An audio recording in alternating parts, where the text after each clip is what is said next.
Bonjour à vous. Alors aujourd'hui, c'est une réflexion sur un sujet qui me touche depuis des années, qui est celui de l'humour cynique, en tout cas que je qualifie de cynique, de l'humour et de son impact énergétique.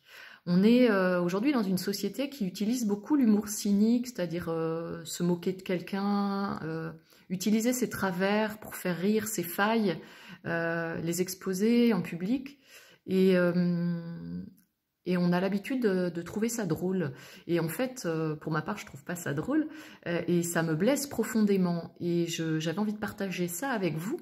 Il m'est arrivé, par exemple, parce que c'est pas que le fait des humoristes ou des blagues faites sur les réseaux sociaux, c'est aussi quelque chose qu'on peut trouver dans notre quotidien. Il m'est arrivé, par exemple, en entreprise, de voir l'un des fondateurs lors d'une réunion, présenter une personne qui allait arriver sur scène et dire voilà, je vais accueillir une personne sur scène, cette personne elle est très aimée de toute l'entreprise, je ne comprends pas pourquoi, parce que par ailleurs elle est parfaitement incompétente. Et tout le monde de rire parce que c'est une figure d'autorité. Et en fait, à chaque fois, ça me fait le même effet, ça me rend triste.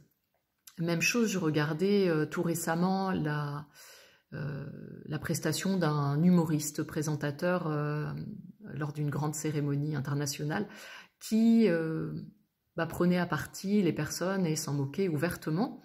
Je voyais dans la salle des sourires grinçants, au-delà des sourires, des égratignures.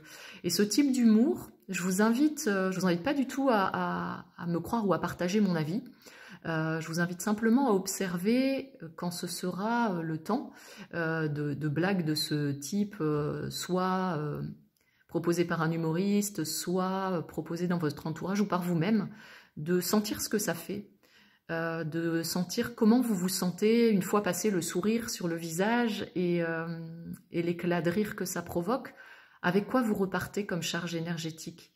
Parce que ce type de blagues, elles ont un impact, comme tous les mots que l'on prononce et qui sont des mots créateurs. Et quelque part, si on les disait sans humour, si on les disait sans ce ton enjoué, et qu'on se le disait très sérieusement, on serait blessé.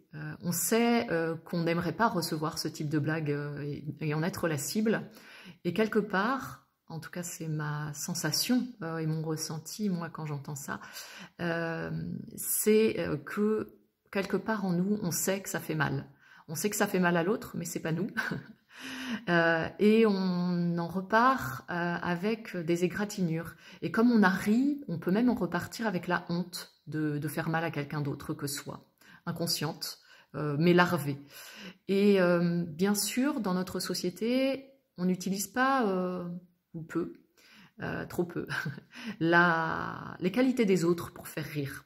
On n'utilise pas leurs valeurs, mais si on regarde et on ressent ce qui se passe en nous quand on valorise quelqu'un ou quand on est soi-même valorisé, quand on reçoit un discours plein d'amour, plein de bienveillance qui met en avant nos forces, qui met en avant ce qu'on a réussi, qui met en avant combien on est une belle personne et combien on est digne d'être aimé et reconnu, le sourire qui naît sur le visage, c'est un sourire qui est au-delà de celui qu'on voit sur le visage, justement. C'est un sourire aussi du cœur. Et pour moi, il est bien plus durable et bien plus nourrissant que ce sourire que l'on peut afficher quand on entend ou quand on reçoit des blagues cyniques ou fondées sur nos failles. Voilà, j'avais juste envie de partager ça avec vous. Je vous invite à rebondir si vous le ressentez, à me partager ce que ça fait vibrer chez vous.